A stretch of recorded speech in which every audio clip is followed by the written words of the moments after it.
Hello everyone, आज के tutorial में हम लोग नॉस्टॉक एल्गी के बारे में पढ़ने वाले हैं। नॉस्टॉक साइनोबैक्टीरिया या साइनोफाइसी का मेंबर है जो कि ब्लू ग्रीन एल्गी होती है।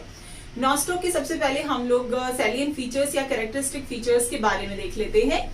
तो नॉस्टॉक का हैबिट एंड हैबिटेट होता है फ्रेश वाटर। ये एल्गी जहां पे भी फ्रेश वाटर यानी कि पॉन्ड्स, लेक्स एंड रिवर्स के अंदर पाई जाती है। इसमें कौन कौन से पिगमेंट पाए जाते हैं? इसके मेन पिगमेंट जो है वो है सी फाइकोसाइनिन एंड सी फाइकोइरिथ्रिन। इसके अलावा इसमें क्लोरोफिल ए पाया जाता है और बीटा कैरोटीन इसमें पाया जाता है। अब हम बात करें इसकी सेल वॉल की। इसमें जो सेल वॉल है वो दो पार्ट्स में बनी हुई रहती है, outer cell wall and inner cell wall.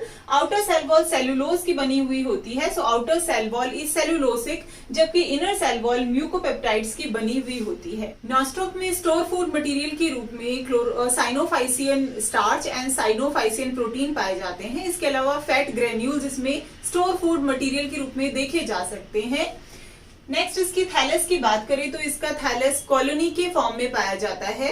इसका थैलस फिलामेंटस होता है जो कि अनब्रांच्ड होता है, और यदि हम इसके थैलस के सिंगल ट्राइकोम को देखें तो बिल्कुल बीड्स इन अ स्ट्रिंग के रूप में ये हमें नजर आते हैं। नेक्स्ट इसमें रिप्रोडक्शन जैसे कि साइनोफाइटा की विशेषता होती है, इनमें कभी भी सेक्सुअल रिप्रोडक्शन नहीं पाया जाता है, जबकि इसमें रिप्रोडक्शन वेजिटेटिव रिप्रोडक्शन के थ्रू होता है। नॉस्टॉक का सिस्टमैटिक पोजीशन या इसका क्लासिफिकेशन, नॉस्टॉक किंगडम थैलोफाइटा से बिलोंग करती है, जिसमें कि इनकी बॉडी रूट, स्टेम और लीव्स के अंदर प्रॉपरली डिस्टिंग्विश्ड या डिवाइडेड नहीं होती है। ग्रुप इसका साइनोफाइसी है या साइनोफाइटा मिक्सोफाइसी आप इसको कह सकते हैं, या ब्लू ग्रीन एल्गी कह सकते हैं, ये उससे बिलोंग करती है। ऑर्डर है नॉस्टोकेल्स, फैमिली है नॉस्टोकेसी, जीनस है नॉस्टॉक। जिस स्पीसीज के बारे में आज हम डिटेल में पढ़ने वाले हैं वो है स्पीसीज रिविलियर। यदि हम नॉस्टॉक की ऑकरेंस के बारे में बात करें तो भारत में इसकी अभी तक 23 स्पीसीज जो है वो नोट की गई हैं। नॉस्टॉक सभी तरीके के हैबिटेट में पाया जाता है। ये टेरेस्ट्रियल भी होती है, जो कि जमीन के ऊपर या फिर गीली चट्टानों पे या फिर पॉन्ड वगैरह के पास की जमीन पे पाई जाती है। नेक्स्ट इसका जो ऑकरेंस है वो एक्वेटिक एरिया में भी ये देखने को मिलती हैं। तो ठहरे हुए पानी में, पॉन्ड्स में, रिवर्स में, लेक्स में ये देखने को मिल जाती हैं। बिल्कुल म्यूसिलेजिनस मास के रूप में या फिर म्यूसिलेजिनस कॉलोनी अपनी बना लेती हैं। कुछ अनयूजुअल हैबिटेट है जहाँ पे कि नॉस्टॉक देखने को मिलता है, वो है स्नो में। तो स्नो में मिलने वाली नॉस्टॉक का एग्जाम्पल है नॉस्टॉक कम्यून। नॉस्टॉक कम्यून जो है वो पोलर रीजन यानी कि नॉर्थ एंड साउथ पोल्स पे जब रेनफॉल होता है तो रेनफॉल होने के बाद में ये बड़े बड़े से म्यूसिलेजिनस पैचेस के फॉर्म में हमें नजर आते हैं, और दूर से देखने पे बिल्कुल शाइनिंग स्टार्स जैसे नजर आएंगे हमें, इसीलिए इन्हें हम फॉलन स्टार्स भी कहते हैं। तो फॉलन स्टार कौन सी एल्गी बनाती है? नॉस्टॉक कम्यून बनाती है। कहाँ बनाती है? पोलर रीजन पे बनाती है। इसके बाद नॉस्टॉक जो है एक और अनयूजुअल हैबिटेट में दिखती है, जो कि है एंडोफाइटिक तरीके से ये देखने को मिलती है। एंडोफाइटिक का मीनिंग है किसी और प्लांट की बॉडी में ये रहती हैं। तो इस तरीके की जो नॉस्टॉक की वेराइटीज हैं उनमें है नॉस्टॉक कॉलेमा। नॉस्टॉक कॉलेमा लाइकेंस में एक इम्पॉर्टेंट फाइकोबायंट है। इसके अलावा जो साइकस होता है, साइकस की कोरेलॉइड रूट में नॉस्टॉक पंक्टिफॉर्मी, नॉस्टॉक की ये वाली वैरायटी नॉस्टॉक पंक्टिफॉर्मे साइकस की कोरेलॉइड रूट के अंदर पाई जाती हैं। भारत में जो नॉस्टॉक की 23 स्पीसीज रिपोर्ट की गई हैं उनमें से इंपॉर्टेंट स्पीसीज हैं Nostoc punctiforme, Nostoc rivulare, Nostoc carneum, Nostoc ellipsosporum, Nostoc endophytum, Nostoc commune, Nostoc calcicola and Nostoc sphaericum. Nostoc के स्ट्रक्चर की अगर हम बात करते हैं तो नॉस्टॉक एक कॉलोनियल एल्गी है। इसके हर एक स्ट्रैंड को हम ट्राइकोम कहते हैं। यदि आप नदी और तालाब के पास में इसको देखें तो ये बिल्कुल बीड्स के जैसे उभरे हुए म्यूसिलेजिनस मटेरियल जैसे गांठों जैसे हमें नजर आते हैं, और अगर इनका हम सेक्शन कट करें तो ये हमें कुछ इस तरीके के नजर आएंगे। इनमें आप देख रहे हैं सबसे बाहर की और म्यूसिलेजिनस लेयर प्रेजेंट रहती है। इसके बाद में इसकी सभी सेल्स, अगर हम हर एक ट्राइकोम को देखें तो हर एक ट्राइकोम की सभी सेल्स इस तरीके से स्फेरिकल या राउंडेड शेप की होती है। इनकी सेल के चारों तरफ किसी भी तरीके की हार्ड मेम्ब्रेन नहीं पाई जाती है। एक ट्राइकोम की सभी सेल सिमिलर साइज की होती हैं except some specific kind of cells जिन्हें कि हम हेटेरोसिस्ट कहते हैं। ये मैंने यहाँ पे एक हेटेरोसिस्ट बनाया है, हेटेरोसिस्ट की सेल ट्राइकोम की बाकी सेल्स के कंपैरेटिव थोड़ी सी बड़ी साइज की होगी। तो फॉर एग्जांपल से इट्स हेटेरोसिस्ट, और हेटेरोसिस्ट की जो सेल है ये बाकी सेल्स के कंपैरेटिव थोड़ी सी बड़ी साइज की है। हेटेरोसिस्ट में आप यहाँ पे देख रहे हैं ये नोड्यूल्स इसके प्रेजेंट हैं, और हेटेरोसिस्ट का फंक्शन होता है नाइट्रोजन फिक्सेशन करना। तो ये राइस फील्ड में, पैडी फील्ड में पाई जाती हैं और वहां पे ये नाइट्रोजन को फिक्स करके प्रोवाइड करवाती हैं प्लांट को। नॉस्टॉक के ट्राइकोम में पाए जाने वाले हेटेरोसिस्ट इंटरकैलरी भी हो सकते हैं, यानी कि जो ट्राइकोम है इसमें बीच में कहीं पे प्रेजेंट हो सकते हैं, या फिर ये टर्मिनल भी हो सकते हैं। यहाँ मैंने जो ट्राइकोम बनाया है ये इंटरकैलरी है। यदि मैं इसके टिप के ऊपर एक हेटेरोसिस्ट बनाती हूँ तो ये वाला हेटेरोसिस्ट जो होगा ये टर्मिनल टाइप का हेटेरोसिस्ट होगा। नॉस्टॉक की कॉलोनी के साइज की यदि हम बात करें तो नॉस्टॉक की colony 8 centimetre to 50 centimetre size की हो सकती है। ये ग्लोब्यूल्स होती है, राउंडेड शेप की होती है। कॉलोनीज का कलर इनिशियली ट्रांसपेरेंट होता है, यानी कि इनमें कोई कलर नहीं होता, लेकिन जैसे जैसे नॉस्टॉक की कॉलोनी मैच्योर होती जाती है इनके colour olive green, yellow, bluish colour के ये होने लगते हैं। नॉस्टॉक की एक्सटर्नल स्ट्रक्चर के बाद यदि हम इसकी इंटरनल स्ट्रक्चर देखें तो हम देख रहे हैं इसमें सभी सेल्स सिमिलर टाइप की होती हैं। इन सभी सिमिलर टाइप की सेल्स को यदि हम इलेक्ट्रॉन माइक्रोस्कोप में देखते हैं तो ये बहुत ही ज्यादा बेसिक प्रोकैरियोटिक ऑर्गेनाइजेशन शो करती हैं। प्रोकैरियोटिक ऑर्गेनाइजेशन के अंतर्गत इनका जो साइटोप्लाज्म होता है वो 2 पार्ट्स में डिवाइडेड रहता है। जो बाहर की तरफ वाला पोर्शन होता है उसे हम क्रोमोप्लाज्म कहते हैं, जबकि सेंटर में लोकेटेड साइटोप्लाज्म को हम सेंट्रोप्लाज्म कहते हैं। यदि हम इसकी एक सिंगल सेल को इलेक्ट्रॉन माइक्रोस्कोप में इलैबोरेटेड फॉर्म में देखते हैं तो वो लगभग इस तरीके की हमें नजर आती है। इन सेल्स में हमने हेटेरोसिस्ट को इंक्लूड नहीं किया है। हेटेरोसिस्ट का स्ट्रक्चर थोड़ा सा डिफरेंट होता है। इसमें सबसे बाहर की ओर म्यूसिलेज प्रेजेंट रहेगा। म्यूसिलेजिनस शीथ के बाद इसमें बाहर की तरफ आउटर मेम्ब्रेन, इसकी जो आउटर मेम्ब्रेन होती है वो सेल्यूलोज की बनी हुई होती है, जबकि इनर मेम्ब्रेन म्यूकोपेप्टाइड की बनी हुई रहती है। तो ये आउटर मेम्ब्रेन है जो कि सेल्यूलोजिक है, और ये इनर मेम्ब्रेन है जो कि म्यूकोपेप्टाइड की बनी हुई है, म्यूकोपेप्टाइड्स की बनी हुई है। नेक्स्ट इसमें हम देखते हैं राइबोसोम पाए जाते हैं। ये राइबोसोम इसमें प्रोकैरियोटिक टाइप के होते हैं, यानी कि ये 70S टाइप के राइबोसोम इनमें पाए जाएंगे। यहाँ आप देख रहे हैं सेंटर में इसका जेनेटिक मटेरियल प्रेजेंट है जो कि किसी भी मेम्ब्रेन से, न्यूक्लियर मेम्ब्रेन से बाउंडेड नहीं है। इसे हम जीनोफोर या फिर इंसिपिएंट न्यूक्लियस कहते हैं। तो ये इसका जीनोफोर है। यहाँ पे कई सारे गैस वैक्यूल, छोटे छोटे गैस वैक्यूल आप देख सकते हैं। ये ब्लैक कलर के कलर से मैंने बनाए हैं। नेक्स्ट इसमें फोटोसिंथेटिक लैमेली प्रेजेंट है। ये इसकी फोटोसिंथेटिक जो ग्रीन कलर से बनाई है, ये इसकी फोटोसिंथेटिक लैमेली है। इन फोटोसिंथेटिक लैमेली में कई सारे पिगमेंट जो होते हैं वो फिल होते हैं। वो कौन कौन से पिगमेंट हैं? वो है chlorophyll A, beta carotene, C phycocyanin और सी फाइकोइरिथ्रिन। ये सभी पिगमेंट इनकी फोटोसिंथेटिक लैमेली में फिल रहते हैं और ये फोटोसिंथेसिस में हेल्प करते हैं। नेक्स्ट यहाँ आप देख रहे हैं, यहाँ पे मैंने कुछ एंगल्ड बॉडी बनाई है। इन्हें हम पॉलीहीड्रल बॉडी कहते हैं, पॉलीहीड्रल बॉडीज। पॉलीहीड्रल बॉडीज के बाद आप यहाँ ये देखेंगे तो इसमें जगह जगह पे स्टोर फूड मटेरियल है, और नॉस्टॉक में store food material cyanophycean protein और साइनोफाइसियन फैट के रूप में पाया जाता है। इसके अलावा इसमें कई ऑयल ड्रॉपलेट भी पाई जाती हैं। प्रोकैरियोटिक सेल्स के जैसे ही इनमें डबल मेम्ब्रेनस जो ऑर्गेनेल होते हैं, जैसे कि माइटोकॉन्ड्रिया है, ये सभी एब्सेंट होते हैं। अब हम बात करते हैं हेटेरोसिस्ट के बारे में। तो नॉस्टॉक की बाकी सेल्स के कंपैरेटिव हेटेरोसिस्ट काफी अलग तरीके की सेल्स होती हैं। ये सेल्स बाकी सेल्स से थोड़ी सी बड़ी साइज की होती हैं और इनका शेप राउंडेड या फिर ड्रम शेप होता है, स्फेरिकल शेप होता है। ये एक नॉर्मल ट्राइकोम है, ये नॉर्मल सेल्स हैं और इन नॉर्मल सेल्स के बीच में ये स्पेशलाइज्ड टाइप की सेल हेटेरोसिस्ट की सेल है। तो एक्सटर्नल स्ट्रक्चर में कुछ इस तरीके की नजर आती है हेटेरोसिस्ट। और हेटेरोसिस्ट जो है, बाकी हम लोग नॉस्टॉक की नॉर्मली सेल देखते हैं तो इनमें साइटोप्लाज्म में डिफरेंशिएशन होता है। इनका साइटोप्लाज्म दो पार्ट्स में डिवाइडेड होता है, यानी कि क्रोमोप्लाज्म एंड सेंट्रोप्लाज्म। हेटेरोसिस्ट में ये साइटोप्लाज्म का डिफरेंशिएशन नहीं पाया जाता है। इसका जो इलेक्ट्रॉन माइक्रोस्कोपिक डायग्राम है वो कुछ इस तरीके का नजर आता है।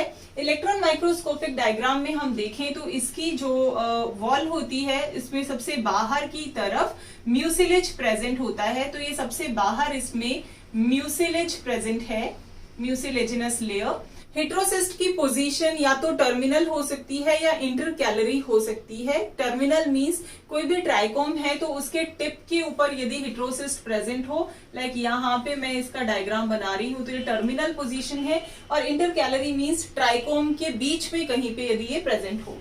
म्यूसिलेज की लेयर के बाद में इसमें दो मेम्ब्रेन पाई जाती हैं। ये वाली मेम्ब्रेन आउटर मेम्ब्रेन है और ये वाली मेम्ब्रेन इनर मेम्ब्रेन है। This is inner membrane. तो आउटर मेम्ब्रेन जो होती है वो इसकी सेल्यूलोज की बनी हुई रहती है, जबकि इनर मेम्ब्रेन म्यूकोपेप्टाइड की बनी हुई रहती है।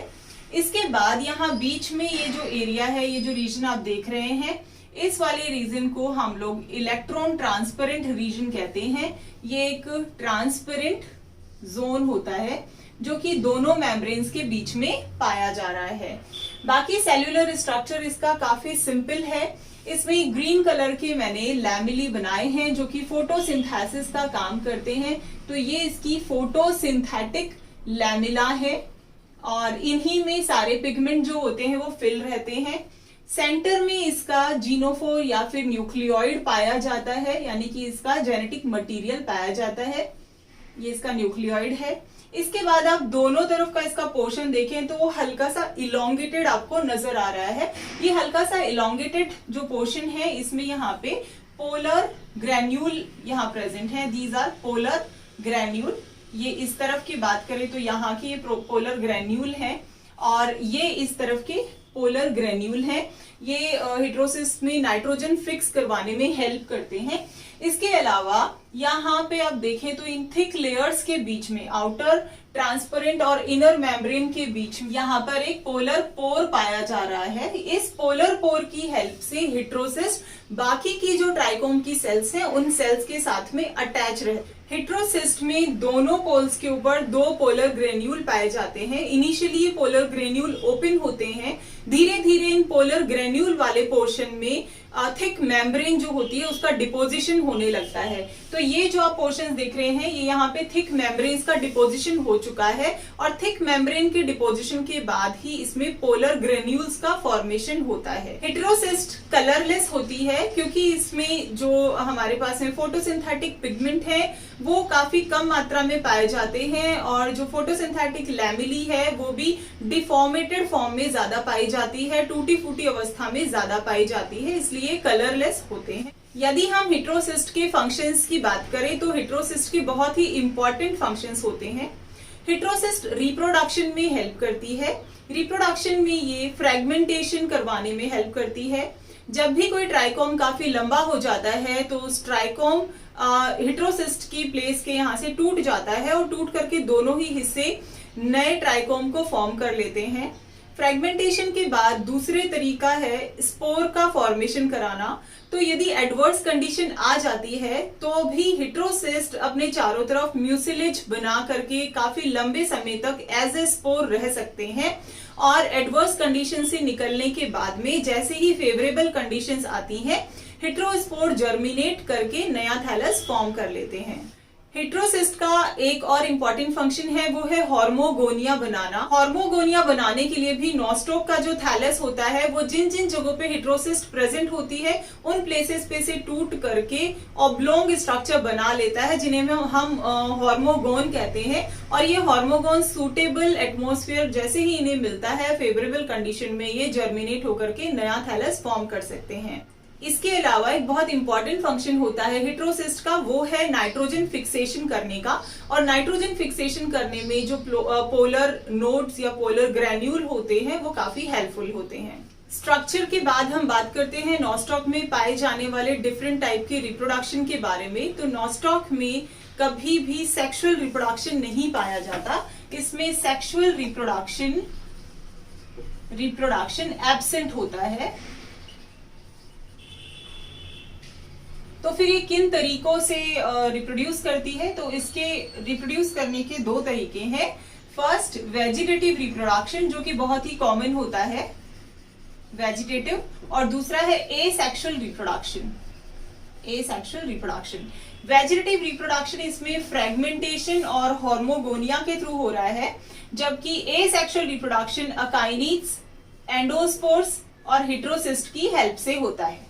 वेजिटेटिव रिप्रोडक्शन में यदि हम फ्रेगमेंटेशन को देखें तो फ्रेगमेंटेशन बहुत ही सिंपल टाइप का रिप्रोडक्शन होता है, जिसमें कि जो नॉस्टॉक का थैलस है या ट्राइकॉम है, इसे जैसे ही कोई मैकेनिकल हार्म होता है तो मैकेनिकल हार्म की वजह से जगह जगह से इनका ट्राइकॉम टूट जाता है और टूटा हुआ हर एक हिस्सा नया थैलस बनाने में कैपेबल होता है, जैसे इसको सूटेबल कंडीशंस मिलती हैं।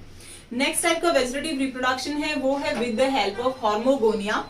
हॉर्मोगोनिया का फॉर्मेशन दो तरीके से हो सकता है, या तो हॉर्मोगोनिया इंटर कैलोरी सेल के डेड होने से या डिके होने से बने, या फिर हॉर्मोगोनिया हेट्रोसिस्ट के पास से बने। इस नॉस्टॉक के थैलस में कोई भी इंटर कैलोरी सेल जो है, ये इंटर कैलोरी सेल की डेथ हो जाती है और इस इंटर कैलोरी सेल की डेथ की वजह से अब ये वाला हिस्सा जो है वो काफी कमजोर पड़ गया है। इस हिस्से से ट्राइकोम के टूटने की प्रोबेबिलिटी बहुत ज्यादा होती है और ये ट्राइकोम दो हिस्सों में बंट जाता है। यहाँ पे देखिए, ये फर्स्ट हिस्सा है और ये नीचे वाला सेकंड पोर्शन है।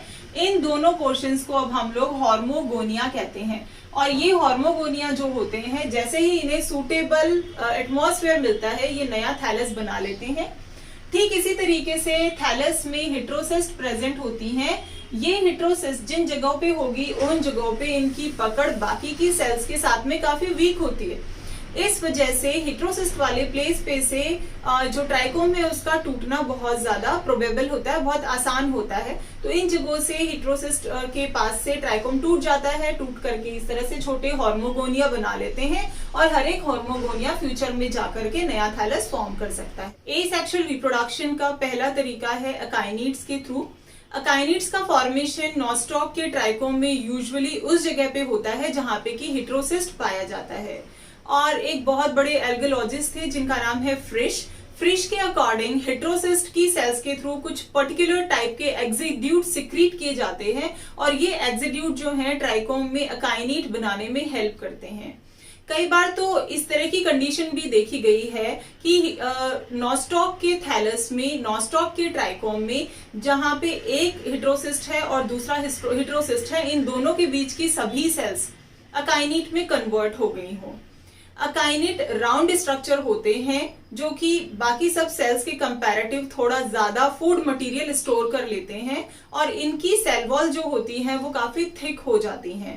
तो एक तरीके से ये रेस्टिंग स्पोर्स होते हैं और इन रेस्टिंग स्पोर्स को हम आर्थोस्पोर भी कहते हैं। ये आर्थोस्पोर देखिए, यहाँ पे मैंने डायग्राम बना रखा है। ये हेट्रोसिस्ट है और हेट्रोसिस्ट के थ्रू, जैसा कि फ्रिश ने बताया, स्पेशल टाइप के एक्सिड्यूट सिक्रीट किए जाते हैं जिससे कि ये अकाइनेट्स की पूरी एक चेन का फॉर्मेशन हो गया है। इनकी सेल वॉल काफी थिक है और इनमें बहुत सारा फूड जो है वो भरा हुआ रहता है। थिक सेल वॉल होने की वजह से ये एडवर्स कंडीशंस के अंदर भी, यानी कि जब पानी की कमी होती है, बहुत ज्यादा हाई टेम्परेचर होता है एटमॉस्फेयर में, तब भी ये सर्वाइव कर सकते हैं। जैसे ही इन्हें अब सूटेबल टेम्परेचर मिलता है तो हर एक अकाइनेट दूसरे अकाइनेट से अलग हो जाता है और अलग होकर के जर्मिनेट हो जाता है और जर्मिनेट होकर नॉस्टॉक का नया थैलस फॉर्म कर लेता है। अकाइनिड्स का फॉर्मेशन नॉस्टॉक की कुछ इंपॉर्टेंट स्पीसीज में होता है, जिनमें से है नॉस्टॉक हेताई और नॉस्टॉक कोरूलियम। इन नोस्टॉक हेटाई और नोस्टॉक कोरूलियम में काइनेट्स का फॉर्मेशन होता है। एसेक्सुअल रिप्रोडक्शन का जो नेक्स्ट वे है वो है with the help of endospore या फिर हेटेरोसिस्ट के द्वारा रिप्रोडक्शन किया जाना। ये जिन स्पीसीज में पाया जाता है उनके एग्जाम्पल है Nostoc commune and Nostoc microscopium. इन स्पीसीज में हेटेरोसिस्ट का जो प्रोटोप्लाज्म है वो छोटे छोटे पार्ट्स में डिवाइडेड हो जाता है। तो यहाँ पे मैंने एक ट्राइकॉम बना रखा है। इस ट्राइकॉम में ये हेटेरोसिस्ट है। इस हेटेरोसिस्ट का सारा साइटोप्लाज्म छोटे छोटे पोर्शन के अंदर डिवाइड हो जाता है और डिवाइड होकर के जैसे ही इनके चारों तरफ की वॉल गलती है या फिर वॉल रप्चर होती है तो ये सभी बहुत स्मॉल स्मॉल एंडोस्पोर फॉर्म कर लेते हैं। तो ये ब्लू कलर के जो आप देख रहे हैं ये सभी एंडोस्पोर हैं। इन सभी एंडोस्पोर्स के अंदर फेवरेबल कंडीशंस आते ही जर्मिनेशन की कैपेबिलिटी पाई जाती है और जर्मिनेट करके ये एक जर्मलिंग बनाते हैं और एक नया नोस्टॉक का ट्राइकोम जो है वो फॉर्म कर लेते हैं। जैसे एसेक्सुअल रिप्रोडक्शन कंप्लीट होता है। अब हम बात करते हैं नोस्टॉक के लाइफ साइकिल के बारे में। तो नोस्टॉक का लाइफ साइकिल बहुत ज्यादा सिंपल होता है। इसमें सेक्सुअल रिप्रोडक्शन नहीं मिलता है, इसलिए इसमें ऑल्टरनेशन ऑफ जेनरेशन नहीं पाया जाएगा। ऑल्टरनेशन ऑफ जेनरेशन एब्सेंट होता है। इसमें सिर्फ वेजिटेटिव रिप्रोडक्शन और एसेक्सुअल रिप्रोडक्शन पाया जाता है। तो इसको बनाना बहुत ज्यादा आसान है।